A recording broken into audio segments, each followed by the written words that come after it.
Lucas capítulos 4 al 6.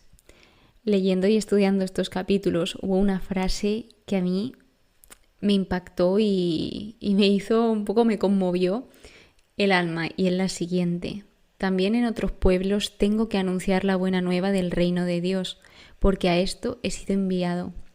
Y a mí me recuerda, por ejemplo, primero a cuando un buen sacerdote, un buen consagrado, una buena consagrada o alguien que tienes como muy especial se va de tu vida. O sea, no es que se vaya, sino que se tiene que ir a otro pueblo, a otra ciudad, que sí, que hay que dar gracias porque hoy en día podemos comunicarnos a través de los móviles, pero ya es más difícil, no es lo mismo, es todo muy diferente y todo cambia.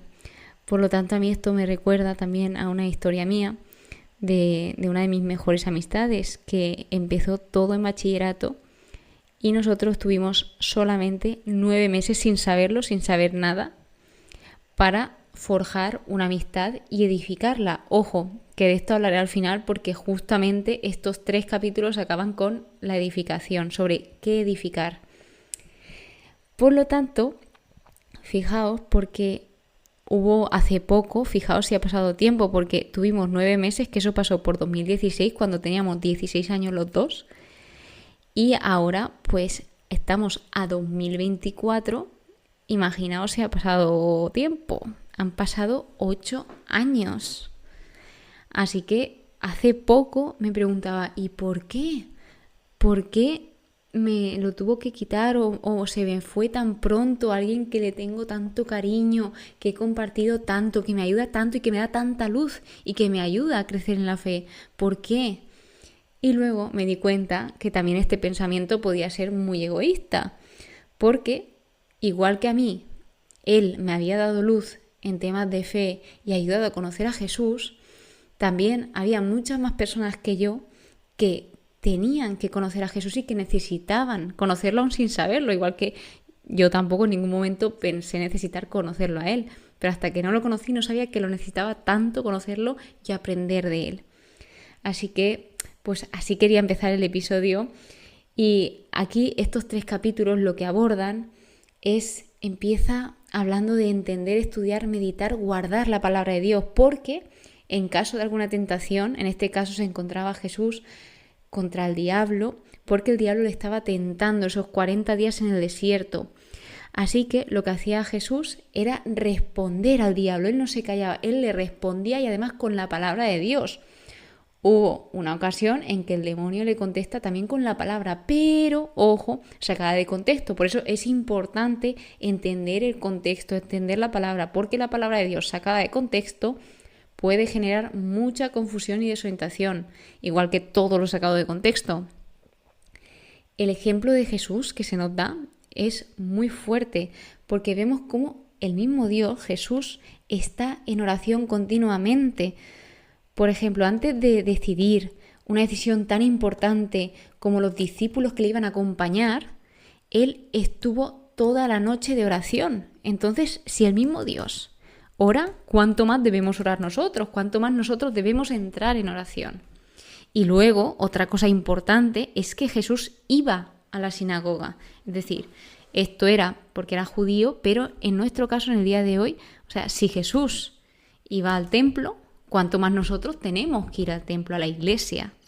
O sea, vemos cómo se cumple, porque me pareció muy bonito, ya que Jesús, cuando está en la sinagoga, iba enseñando y le toca leer una lectura de Isaías. Vosotros, claro, yo pienso, imagínate ser Isaías y que el mismo Jesús esté leyendo aquello que tú has escrito. Entonces Jesús decía, hoy se ha cumplido esta escritura. Y vemos cómo todo aquello que Dios dijo se está cumpliendo. Y eso significa que Dios es fiel a su palabra. Entonces, si Dios dice algo, se cumple y se va demostrando a lo largo de toda la Biblia. Él hablaba con elocuencia, con seguridad, con autoridad. No es lo mismo que alguien te hable con duda que con seguridad, porque fijaos, alguien no se puede estar mintiendo y hablaros con seguridad y se cree más al que habla con seguridad que aquel que seguramente diga la verdad y le cueste como hablar, por ejemplo, pero es que, ay no, lo otro, pero alguien que, imagínate, te está diciendo una mentira y te habla, porque esto, tal, es más creíble que alguien que te habla con duda. Entonces, es importante el practicar el cómo hablar. Yo estoy en ello, porque a mí me cuesta también hablar y es un trabajo, pero oye, poco a poco hay que empezar algún día. Jesús está en control de los tiempos. ¿Y por qué pongo esto? Porque se ve cómo cada cosa sucede cuando tiene que suceder. En uno de los casos, por ejemplo aquí, habla de que Jesús se marcha de los que querían matarlo porque lo quieren matar. Y él podía haberse quedado y haberse entregado de esa manera. Pero eso no eran los planes de Dios. Entonces fijaos cómo él, cuando no tenía que morir, no murió. Él murió cuando tenía que morir. Y él, además, es que no murió porque le mataron, sino, a ver, sí pero no, pero él se entregó para salvarnos y liberarnos, porque Jesús a lo que vino fue a sanar el daño que el pecado había traído y vino a hablar de libertad y a liberarnos del pecado, que esto es lo más importante, que él por amor a nosotros se entrega para darnos esa libertad. Como os comentaba, el no ser avaricioso, dejar ir para alumbrar a los demás. Esto nos puede pasar con un cura, como os comentaba al principio, pero estas personas, incluso nosotros mismos, no debemos estancarnos en un sitio, debemos de movernos como hacía Jesús. Jesús no estaba quieto, Jesús no paraba, estaba de un sitio para otro. ¿Por qué? Porque la luz no se puede esconder, la luz debe de salir, iluminar a otros que tal vez no hayan tenido la oportunidad de recibir esa luz. Nunca desperdicies una oportunidad de hacer el bien. Esto también es una enseñanza muy buena, donde Jesús en todo momento él está curando, pero hay ocasiones en que tiene que curar el sábado y claro, los que intentan pillarlo e intentan acusarlo enseguida ya le están diciendo, oye, tal, ¿por qué haces esto en sábado? A lo que él responde, vamos a ver, dice, ¿qué es mejor, hacer bien o hacer mal? ¿Salvar a una vida o dejar que esa vida se pierda? Entonces, claro, es que cada vez que intentaban pillarlo se quedaban peor de lo que estaban. Está la vocación de los 4 primeros discípulos, luego le continúa mucho más tarde también la vocación de Leví y de Mateo, donde aquí en específico habla de que Jesús les dice a los pescadores que echen sus redes para pescar. Y Simón, que le comenta que no habían nada pescado, que ya lo habían hecho, pero basta que él lo dijese para que él echara las redes. Así que las echó como Jesús dijo, a pesar de que él había comprobado antes que no habían peces, y efectivamente él pescó una gran cantidad de peces y las redes estaban casi que por romperse de todos los que habían. Y tuvieron que llamar a sus compañeros para que vinieran en su ayuda. Fijaos, o sea, destaca mucho el trabajo en equipo. Al igual que cuando llaman a los 12 discípulos, a los 12 apóstoles, los va nombrando de 2 en 2. Cura a un leproso, que este leproso no tiene ninguna duda acerca de la capacidad de Jesús para sanar. Fijaos, o sea, un leproso era como lo peor de lo peor y nadie se acercaba y tocarlo ni pensarlo porque se te podía pegar. Entonces, Jesús, ¿qué formas tiene tan bonitas de curar a las personas? Porque nadie se quería acercar a ellos. O sea, fijaos qué fuerte debería de ser leproso. Y este le dice, Señor, si quieres puedes limpiarme. Jesús extendió la mano, lo tocó y dijo, quiero, queda limpio. Él marca la diferencia, Jesús marca la diferencia. Jesús, además de darle esa palabra de aliento y de sanarlo, le toca. Y una de las cosas que quiero destacar es que para que les sirva de testimonio, es una de las cosas que Jesús le dice al leproso cuando le sana. Es decir, que Jesús no simplemente está buscando esa sanidad, sino también el mejor y el mayor beneficio posible para el hombre.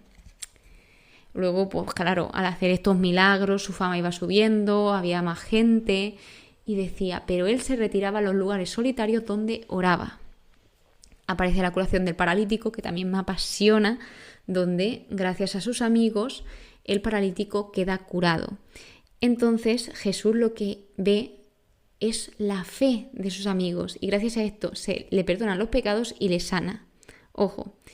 Y en este caso es la palabra de Jesús lo que le sana. Jesús va curando de formas diferentes y a cada persona de una manera única. Al igual que todos somos únicos, Él va sanando a cada persona de forma única. Él comía con pecadores, que esto también era impensable para la gente más religiosa que seguía todas las leyes al pie de la letra, como diciendo, ¿por qué estás comiendo con pecadores, con gente injusta, por Dios? Y pues él lo que les contesta a los escribas y fariseos es, no necesitan médicos los que están sanos, sino los que están mal. No he venido a llamar a la conversión a los justos, sino a los pecadores. Y hay una discusión sobre el ayuno donde aquí se va observando que no todos sus oyentes judíos apreciaban ese espíritu nuevo.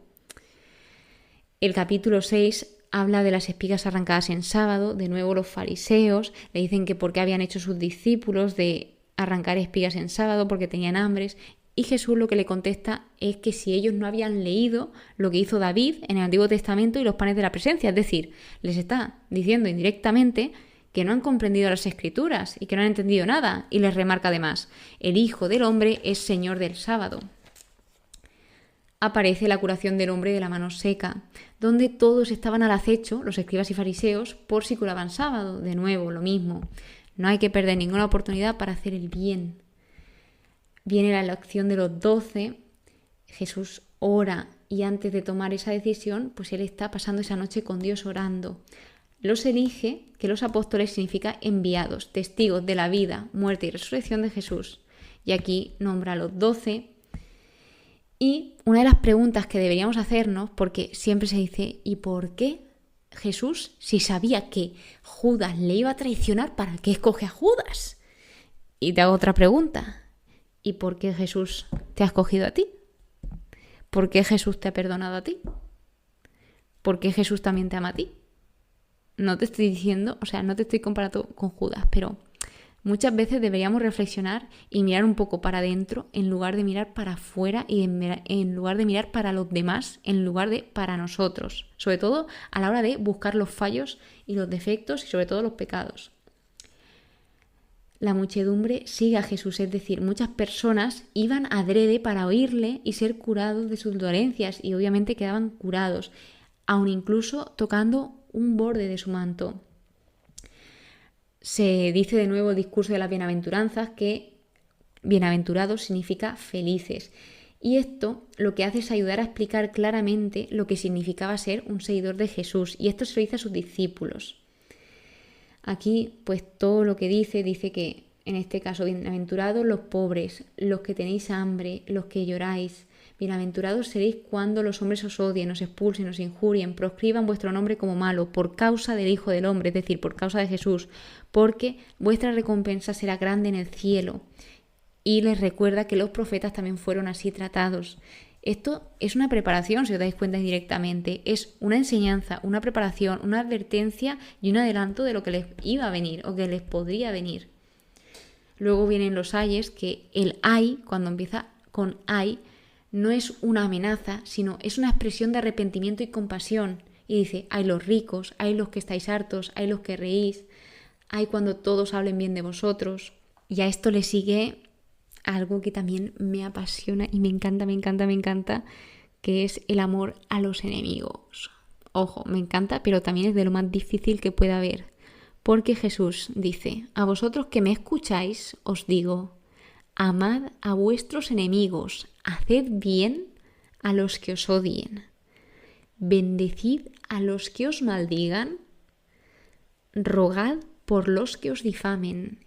Esto tú lo lees y bueno, por un lado puedes decir qué bonito y por otro lado te explota la cabeza porque dices, ¿esto qué sentido tiene? ¿Cómo voy a amar yo a alguien que me ha tratado mal o que me ha maldecido o que me ha hecho tanto daño?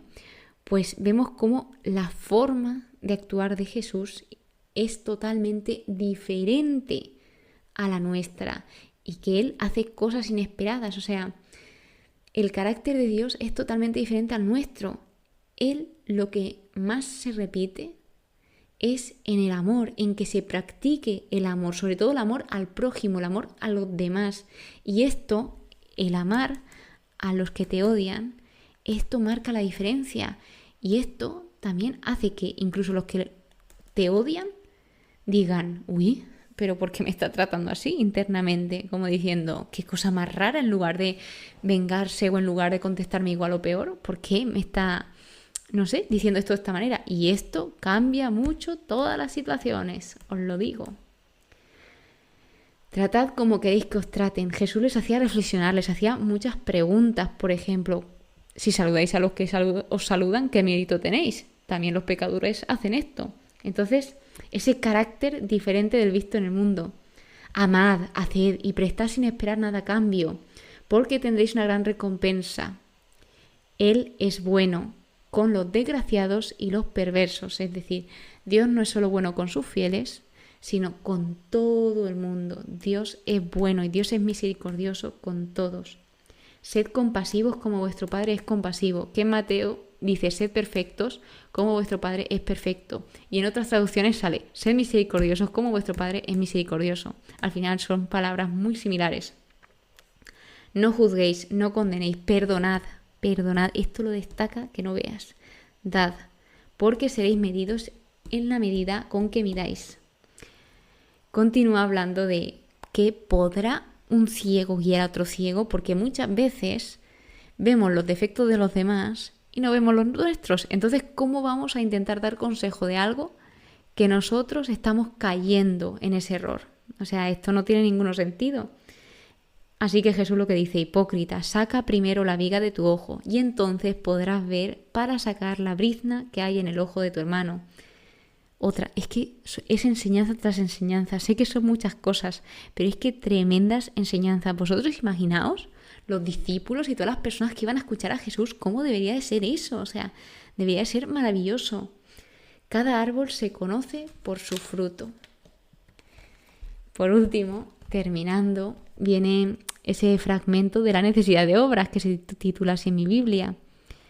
Y Jesús le está diciendo, ¿por qué me decís Señor, Señor y no hacéis lo que os digo? Muchas personas, pues sí dicen Señor, Señor, pero luego no practican aquello que quiere el Señor, que todo lo que quiere el Señor es bueno. Entonces, lo que dice aquí es que habla de dos que edifican una casa. Uno que edifica primero cavando profundamente y pone los cimientos sobre roca, y luego otro que edifica sobre tierra sin cimientos. ¿Qué sucede? Que en el primer caso, al que edifica sobre roca, no se pudo destruir esa casa en caso de alguna tempestad o de alguna desgracia. Entonces se ve cómo esa casa estaba bien edificada. En cambio, la otra fue desplomada y acabó siendo una ruina. ¿Qué significa esto? La primera persona habla del que va hacia Jesús, escucha sus palabras y las pone en práctica.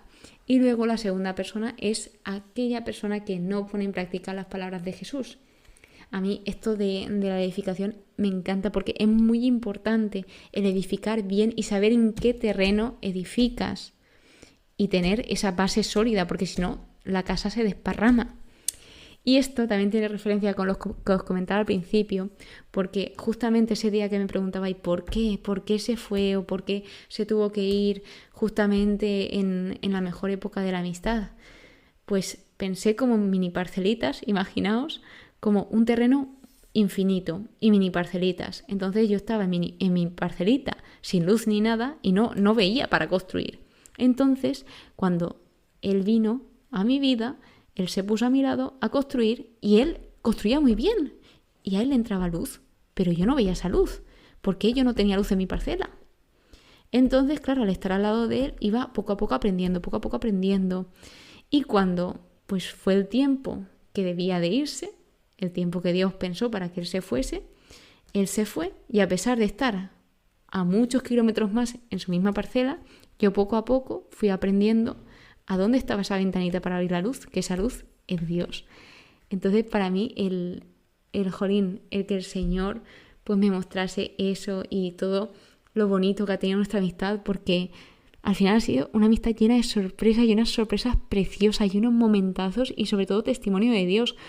Estoy grabando hoy, que es 23 de septiembre, y hace un año él se casó. Y hace 2 años, 3 mejor dicho, él vino a darme una sorpresa que fue testimonio de algo muy grande que el Señor hizo conmigo y bueno, o sea, fue como un momento muy fuerte en nuestra vida de que Dios actuó y nos quedamos los dos como alucinando de todo lo que había sucedido, como todo lo que hace el Señor. Así que pues espero que os haya gustado y que al final todo tiene un propósito. Fijaos, yo lo pasé mal cuando se fue y lo pasamos mal, pero luego vimos como qué bonito esa amistad en todas las etapas, en todas las facetas, tanto estando en la misma ciudad como estando de lejos, porque si quieren mantener algo, una amistad, una relación, lo que sea, si hay ganas, se mantiene. Eso ya es una decisión de cada uno. Muchísimas gracias por estar aquí, muchísimas gracias por escucharme. Espero que pases muy, pero que muy buen día y que Dios te bendiga.